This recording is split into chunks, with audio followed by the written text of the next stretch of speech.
Hi, everybody. I am very under the weather, so I'm going to keep this short. Now, I know that there are a lot of social democrats and democratic socialists and anarchists and even people that are further to the left who watch my YouTube channel. But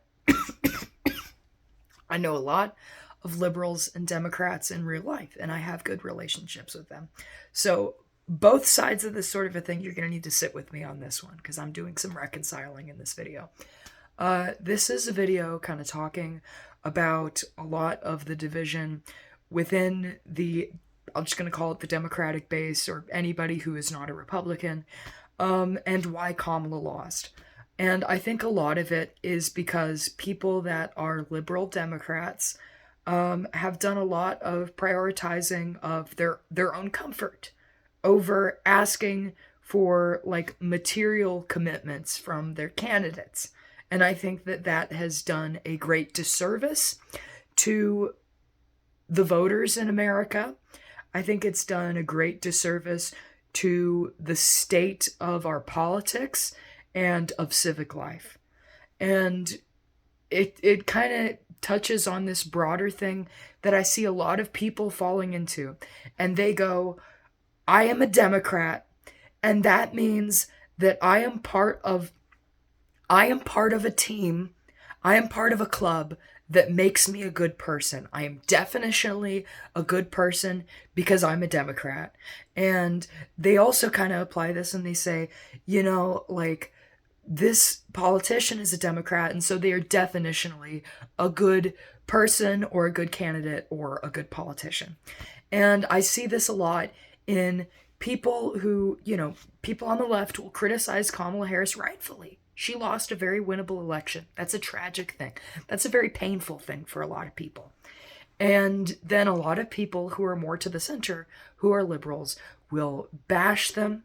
They will call them slacktivists. They will say that they are just little trolls on the internet and that they never engage in good political action and that they never go outside their house and that they never actually do the work of engaging in politics. And a lot of the people who are saying this primarily do political engagement by talking to their coworkers and by making posts on social media. And they are accusing, people that are leftists, that are anarchists, left libertarians, whatever. People who go out and do demonstrations and do real community organizing. And they're saying that these people are fake activists. And I really think what a lot of it comes down to is that Hillary Clinton losing in 2016 was very traumatic for a lot of people. And Donald Trump winning both times has been very traumatic. Like the consequences of it are grave.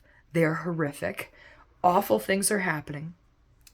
And a lot of these people that are good liberals, that are normal Democrats, they don't want to examine the idea that there is anybody who is at fault for this that they believe is part of their team.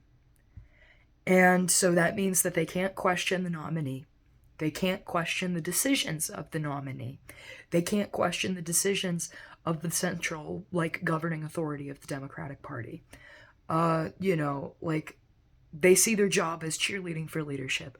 And anytime somebody comes in and offers some reasonable criticism and says, hey, this lost her votes, or hey, this isn't a good strategy, they go, you are my enemy. You are not part of the same team as me. I don't want to talk to you. You're blocked. I'm moving on. And that is toxic.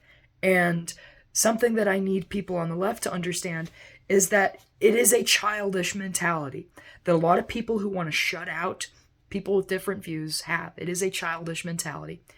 But you need to understand that yelling at them isn't going to fix it. You need to kind of hold their hand like a child and walk them through why it's wrong. That's all I wanted to say.